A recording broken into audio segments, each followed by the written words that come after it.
So in this video, I'm going to be doing some lost wax casting using some BlueCast x10 and showing you that you can 3D print your models and get awesome results from it. So let's get started.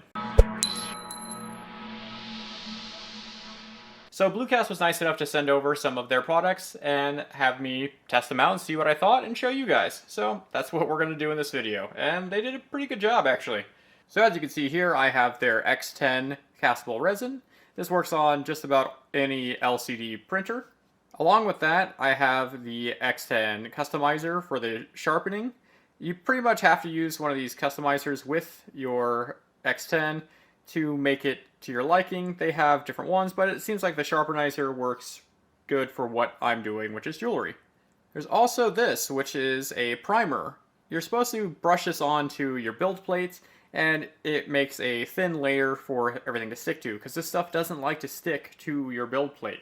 That being said about the primer, luckily there's already someone that has figured out how to get around using this, and that is the veg oil guy. I'll have a link to his videos in the description, but yeah, he does a bunch of printing and casting just like this, and it's a really good channel to learn from. So the last thing I have is some of their X-Vest investment compound.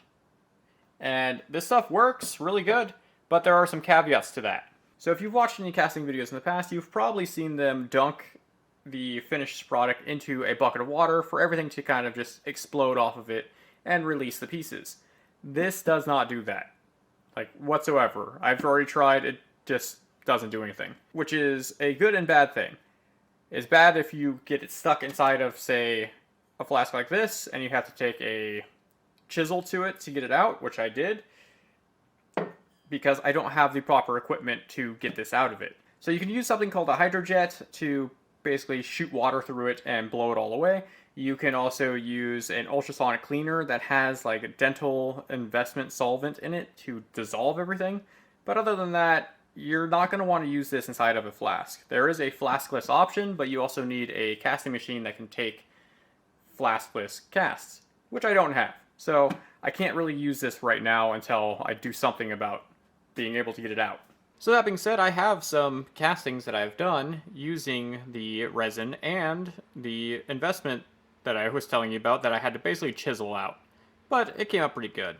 There are some little holes in it here and all over the back part, which I could fill in with a little bit of solder and a little bit in the eye right here.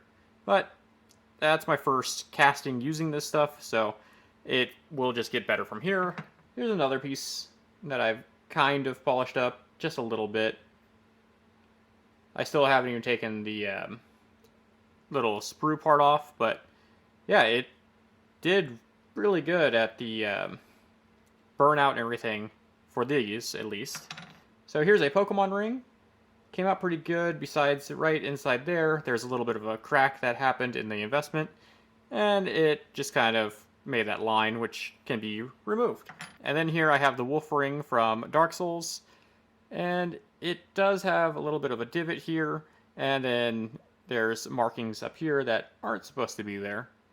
It looks like some stuff got left behind, but for the most part it came out pretty good. I'll just have to mess with settings a little bit more or placement to make sure that it prints perfectly the first time, because that little spot inside is actually from a bad print. So speaking of prints, these are two prints in the X10 that I've already attached to my sprue tree, and they came out really nice. I did lose a piece right inside here, so you have to be very careful with, especially the really delicate stuff. So I'm going to be printing some more stuff that we're going to attach to this, and I'll show you how to do all that. And these are also rings that I printed using this material. So all of these can be cast and turned into actual metal rings. And they're very detailed, and everything came out really good. It's more of a how to set these on your build plate, so you're going to get good details, and cleaning everything is the other big problem. So the X10 resin needs a customizer in it, like I was saying in the beginning, to function properly for the most part. I've seen what other people have done just using it without a customizer, and it doesn't print right. So just, if you're going to be getting any of this, keep in mind you have to buy this and a customizer. I suggest getting the sharpenizer, and they're really easy. Basically, you just use one full bottle of this into one full bottle of this, shake it up, and then you can throw the little sharpenizer bottle away, and there you go. Your resin's good to go. So I'm going to be using my Elegoo Mars 2 Pro to print this because I already have the resin in there. You can pretty much use any LCD printer on the market right now. Each one will have its different resolutions and stuff like that and different settings, but I'll show you what settings I have for this, and BlueCast has settings on their website for each printer too, so you could look yours up there. One thing to keep note of though, I looked up the settings for this printer on their website and they do not work at all. The prints just broke off and it just didn't work. So instead I'm using the first generation Elegoo Mars settings to be able to print properly on here. So the first thing I'm going to want to do is what I was talking about before, is priming our build plate. And to do that, I have a file on here that will do that for me. So as you can see here, I have a file that is just the size of the build plate. What this will do is it'll basically coat the entire build plate and cure resin onto it, and that will act as our primer. So you don't actually need to use the other primer stuff. You can if you want to, but you can also do this. So I'm just going to start this print. So this is only going to take a couple minutes because it's only 2 layers.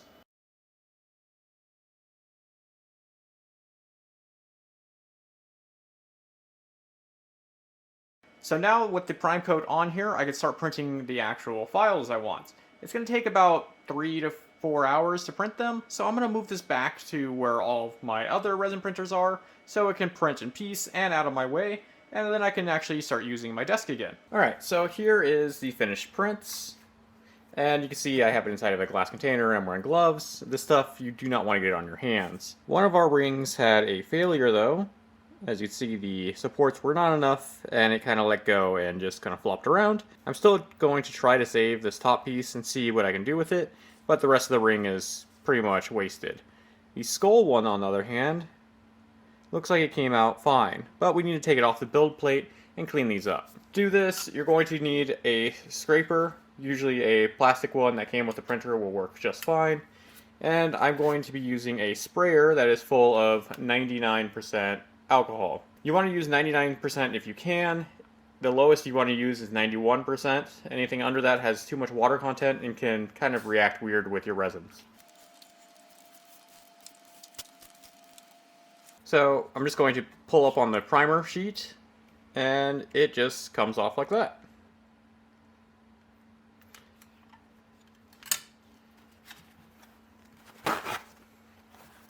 You're going to want to keep some paper towels on hand so you can wipe everything down and get your build plate back into your machine.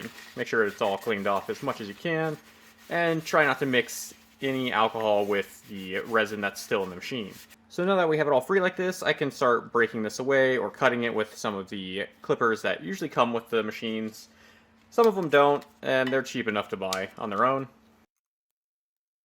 You'll see that all the supports are still connected, and they do break away pretty easily.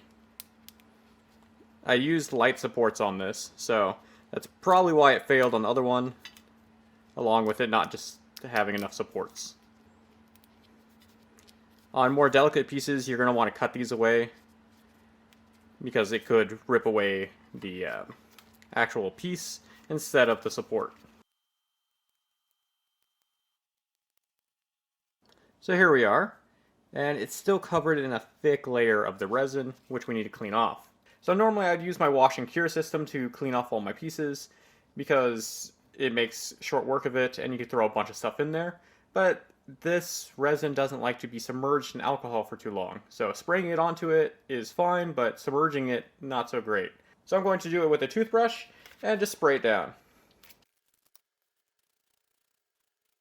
You can also use different little containers of alcohol to dunk this into and kind of rinse it off into them and move from the dirtiest to cleanest, and still kind of use a toothbrush on it to get into everything, to get everything out. But this way works fine for me. So once you think you're done, go ahead and take a dry paper towel and kind of try to soak up as much of the alcohol or any extra resin that might be there. So you're basically looking for an overall matte finish to the entire thing. And if you see any glossy spots, it's probably still wet or it has wet resin on it still that you need to clean off. You can also use a air gun to blow everything out of this, which is really handy and it really helps. So let me show you with this ring the difference after scrubbing it. So if you look at all this, it's kind of filled in with a resin still. So if we spray it down, so as you can see, it's a lot sharper now. You could still probably get in there a little bit more, but I need to get the rest of this band off. So I'm just going to cut it off with the clippers.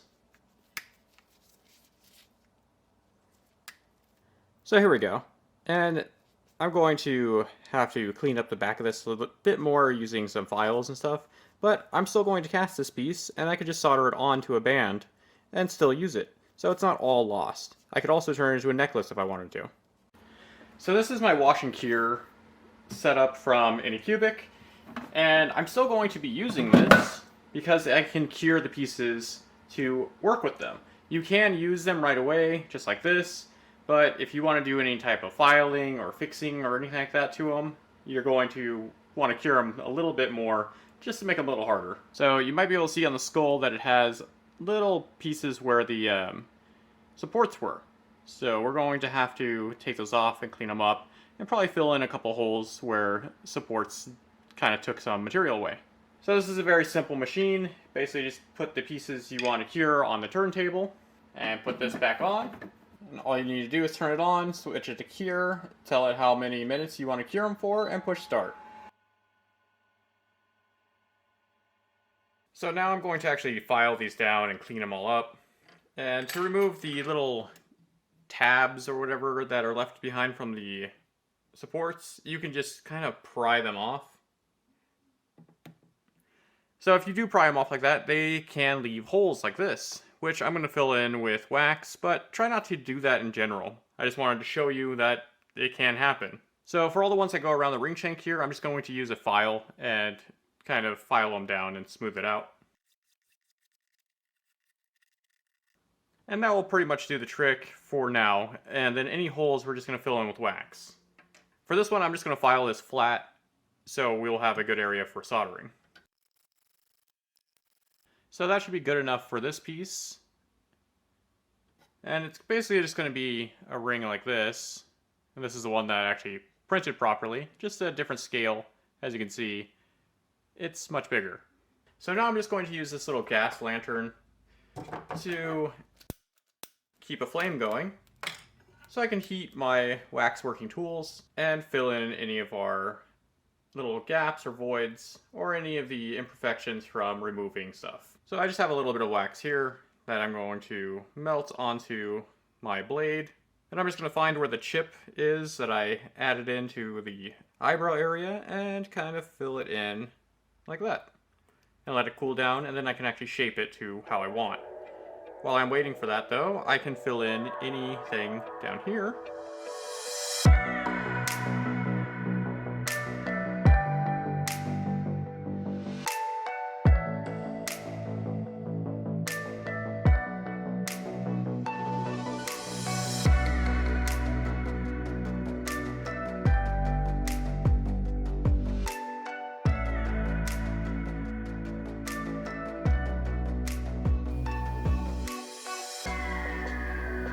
So there we go. I've pretty much filled in everything and kind of rubbed it down. This is a very soft wax, so it's really easy to manipulate.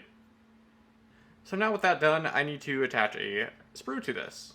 But things can be very finicky, so I'm going to be using a third hand to hold this so it doesn't move around on me.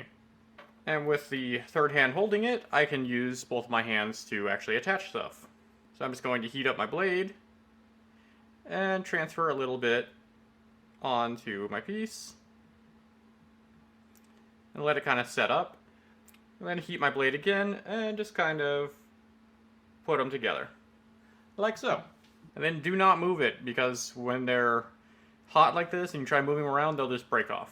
So let it cool down. You can blow on it to cool down a little bit quicker, and then I'm going to make a bead around it to make sure everything is nice and attached. So something like that. So make sure to attach this somewhere that you can actually clean it up. Like the back of this band has no details, so I can cut this off when it's all metal, and then file this down, and you'll never know it was there. But if you put it like on the middle of the face or somewhere where it has a bunch of details, you're going to have to cut it down, and then you're going to have to figure out how to hide the fact that it was there.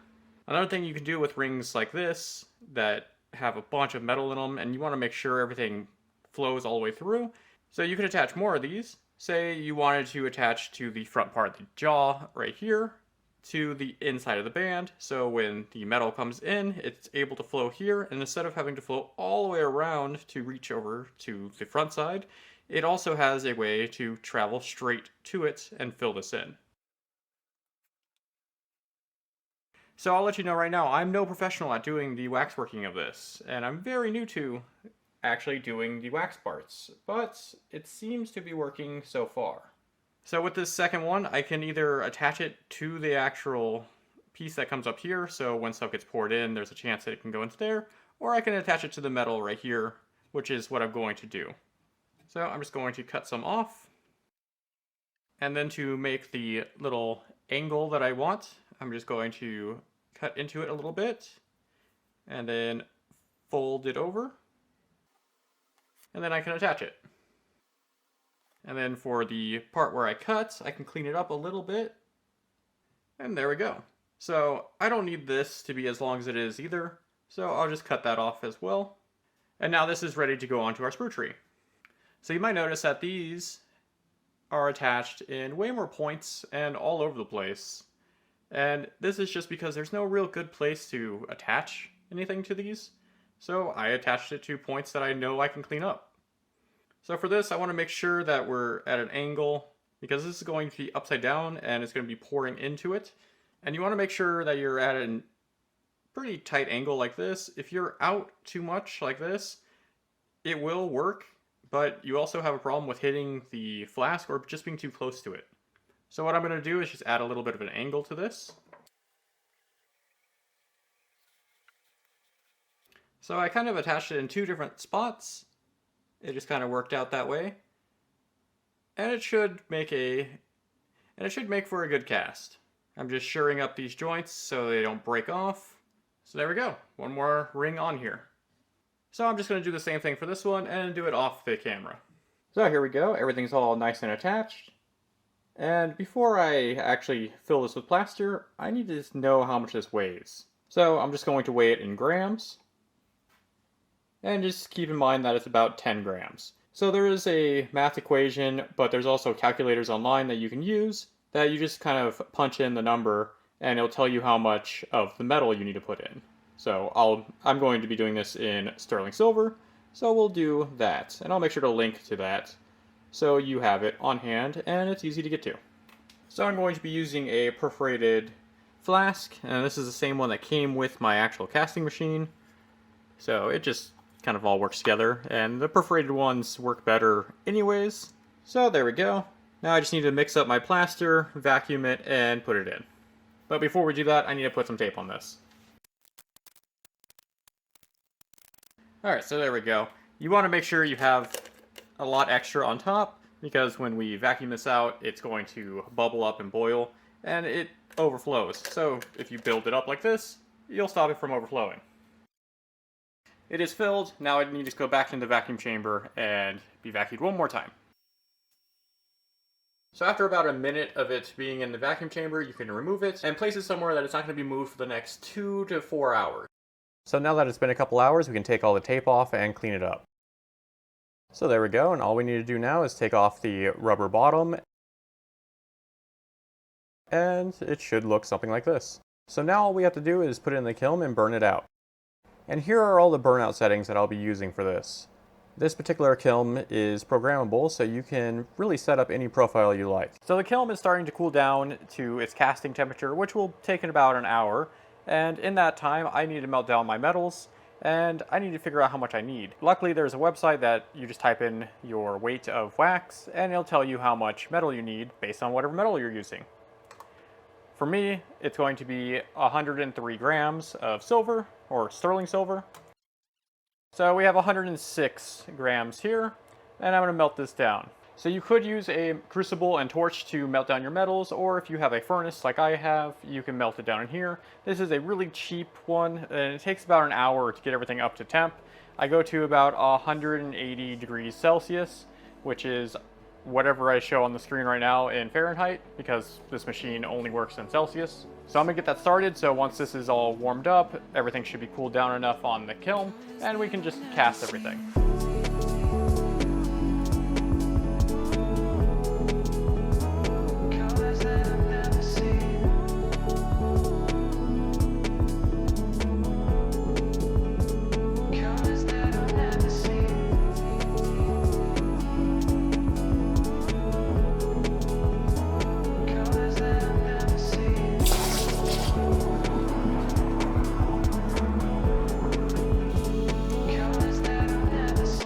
Alright, and here's the castings after taking them out and throwing them into some pickling solution to just get them cleaned up and to get the rest of the plaster off of them. So let's take a much closer look with the macro lens to check out everything. And it looks like they cast pretty good, and there's not really any defects or anything like that on at least this piece, besides right there where it broke off when it was still a 3D print. But that's my fault. This piece, on the other hand, does have defects in it. If you look right here, it either had ash deposits or some bubbles or something like that. So I need to add more sprues to something like this to make sure everything can get out properly. When it comes to our skull, it came out really good, and then the piece on the eyebrow that I fixed with the wax is not visible whatsoever, but there is still a little tiny support piece there and up there that I guess I missed, and a tiny hole right here from where a support was popped off, but everything else looks really good. And from all the other supports that I cleaned up here and filled with wax, you can't tell that any of them were ever there. The crown has a ton of detail in it, and it is basically ready for stone setting. Just need to cut it off and clean it up, and you can start putting stones into this. So the only thing really left to do is cut these off and clean them up, and then show how everything came out. Also, just as a side note, all of these designs were not made by me. I got them from my manufactory and from Thingiverse, and they are not meant to be resold, so none of this can be sold. And I don't suggest you taking other people's files and selling them without their permission or purchasing the 3D file. So here's everything all polished up and patinaed. I thought I would save the ultrasonic cleaning for the actual video, since everyone seems to like that so much.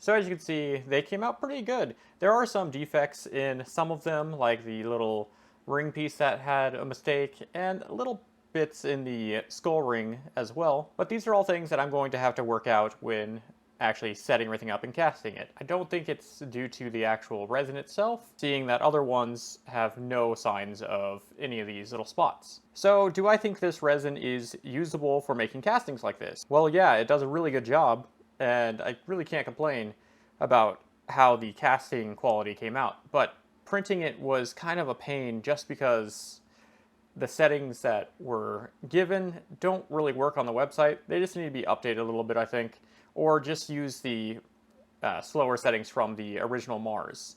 Because I only used one printer for all of my prints, I was able to figure this out, and it wasted a little bit of material. But with that being said, I'm totally going to be using this a lot more in the future to make more castings. I also have some other resins from BlueCast that I'll be using in the future as well, and make videos about them and let you know how they work. So I'll have links in the description to everything I used in this video, along with the resins and a discount code so you can save $5 on your order of these resins. They are kind of expensive for the actual resin you get, but you use so little to make these that it really is worth what you can get out of it. But it's going to be up to you, ultimately, and I want to thank BlueCast for sending this out to me and letting me try it out. So if you like this video, leave a like, and if you have any questions, leave a comment. And let me know if you're going to be using any castable resins like this. And subscribe to see more videos like this one, and check out other resins that I'll be using in the future, along with more jewelry techniques. Other than that, I'll see you guys next time. Bye!